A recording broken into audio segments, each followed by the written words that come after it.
Why? Why did you call me back into this world? He asked when he was drawn out of the dark into wakefulness again.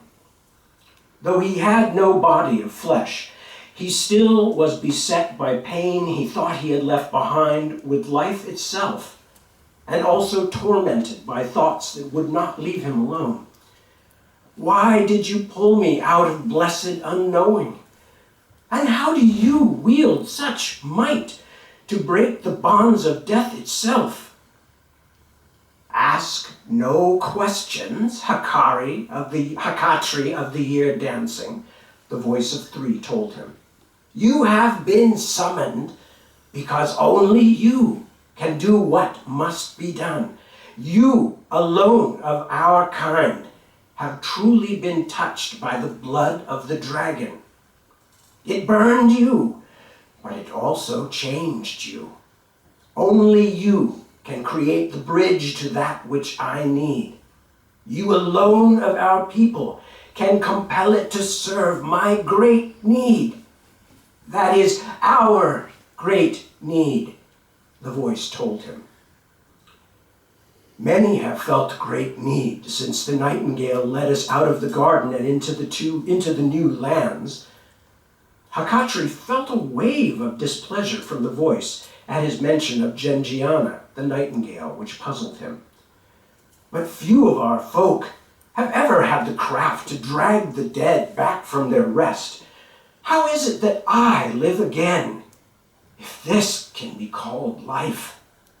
You wallow in your own suffering, said the voice of three, and he felt the sting of its scorn. Do you not see that you have been honored beyond all other garden folk, Hakatri? I convened the three who are one, the mightiest spell that has ever been sung in these lands, just to bring you back. And I must draw continuously on that strength to keep you in this world of the living. Though each moment the song goes on, it costs me greatly. But I do it for our people, to save us from the mortal vermin who destroyed our kind and murdered your family.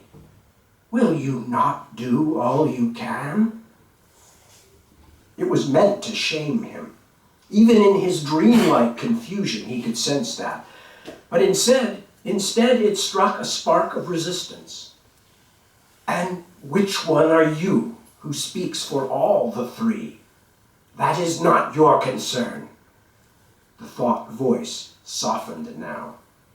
It is very hard for you, as only I, of all who live, truly know. Because I too have traveled in the realms beyond the veil and know how different things there can be. You are weary at being pulled back into existence, racked with pain you thought left behind, and confused by both memories and things that seem like memories but are only dreams. Trust none of them. Hear only my voice. These words put doubt in his mind. Could it be true? Might some of the recollections that had come swarming back to him be only phantoms, things that never happened? If so, then what was real? He knew he was Hakatri of the Zidaya, and he knew he had died after years of suffering, but everything beyond that now seemed doubtful. Sleep again, Prince of Year Dancing, said the voice of three, and he felt a power beyond the words take hold of him. A great task lies before you, but it is not yet time. Sleep and rest. You have been awakened for a great purpose, one that will bring your people glory and a lasting peace, a purpose that you alone can accomplish. The questions that still troubled him began to fray and drift away like mist dispersed by a fresh breeze. The voice spoke truly, he decided. Too much thought only brought unhappiness. Exhausted, he once more surrendered to emptiness. Again he drifted up into wakefulness, but this time he could not discern what had aroused him. The voice of three had not spoken, but something had reached him in the void as he drifted, neither dead nor alive, neither completely asleep nor truly awake. A mote of suffering in a great and indistinguishable void. Is it time?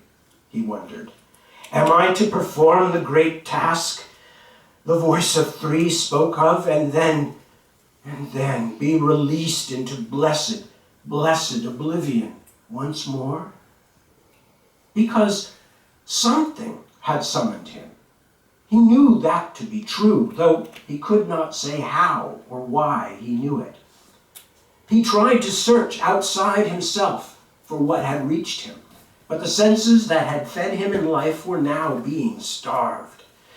In the darkness of the sarcophagus in which he slept, sight meant nothing, and the heavy navigator's helmet of bronze, crystal, and golden wires denied him sound and scent as well. But even in death, he could remember what it was like to feel. Even during the agonizing misery of his life's final days, as his ship sailed pointlessly on and he writhed helplessly in his berth, he had still been able to smell rock roses, rosemary, and the sweet tang of sea buckthorn drifting to him from the nearby coast. Consumed by his pain then, he had barely noticed their scents. But now that he was sealed away in the navigator's armor, like a tomb offering in an ancient stoppered jar, he remembered and yearned to feed his senses once more. But something had awakened him, he knew, and though anything but insensibility brought him back to terrible pain, suffering was Hakatri's old and familiar companion, and it could not keep him from wanting to feel. So, deep in his dark prison, he struggled now to find what had awakened him. After a period of searching the emptiness, he found it again, at last. A faint but ordered throbbing, something he knew he had never felt before, though it also seemed oddly familiar. Rising, then falling, it had the form and cadence of music. Music, he thought. Could the dead hear music? Hakatri had grown used to floating in darkness and silence, except for the occasional intrusion of the voice of three. In the brief moments that the voice had brought him out into the world of the living, he had perceived what lay beyond his prisoning armor as a madness of unrecognizable forms and dim flashes. But now his attention was caught, and Hakatri felt himself truly awake for the first time since he had been dragged back into this strange afterlife. And something in him resonated to the music's distant strains, even longed to join with it. But in his prisoning sarcophagus, it seemed he could only yearn toward it, as a man dying of thirst might ache at the sound of falling water he could not reach. What is out there, beyond my prison? I want to know. This was an entirely new thought. Where does that music come from? Am I the only one who can feel its call? Driven by an urge he had not felt in so long he could not identify it, he reached out and tried to form a perception of life and movement outside of his unbodied self. As he narrowed his thought, he could even begin to separate these presences into individual clusters. Each one, he realized, must represent some kind of living thing. Many such presences were gathered around him, some moving, some still. Excited by this new freedom, Hakatri let his thoughts continue drifting outward, out beyond the living creatures clustered around him. As his awareness expanded, he began to perceive little eddies of thought from these shades. But the thoughts were small, little more than the rote performances of life among the living. Could such small, insignificant things as these have brought me back from the place I was? No, their presences are too small. They must be the living servants of the voice of three. But something other than these shadows had caught at him, had sparked his dreamy interest, and now that he had sensed it, he clutched at it tightly. At first, only dimly, as he might once have walked toward a river for some time before recognizing its murmur. But as he fixed his attention on the distant, inexplicable music, he could sense it was something more powerful than anything else around him, even the voice of three. And it sang, separate and unique from anything else in the dark obscurity of Hakatri's surroundings. It sang. And in some way the song found a resonance in Hakatri himself, as if the armor that had held him captive somehow also heard the song and even rang in sympathy with its slow, complicated music, in matching, chiming tones. An unexpected resonance he could feel in his very being. For the first time, the sheath of crystal and gold in which he was prisoned was bringing something to him instead of merely sealing him away from life. As he fixed his thoughts on the music, he could hear the inexplicable song more and more clearly. He could feel the song, and it called to him. Hakatri summoned his strength, determined to follow the mysterious melody. He had no body, though, so it was not the play of muscles and bone he fought to accomplish, but a thing much stranger, the pure hardening of will. Moving his nerveless, fleshless body, and thus moving its casing of armor, was a matter of cold calculation, of decision after complicated decision. He lifted the gauntlets that should have had hands inside and formed them in the shape that hands would make. When the glove's empty fingers finally spread, he pushed upward on the sarcophagus lid with a force that a body would have given him. At first, nothing happened, and Hakatri despaired. He could not even be certain whether his hands and arms had moved at all.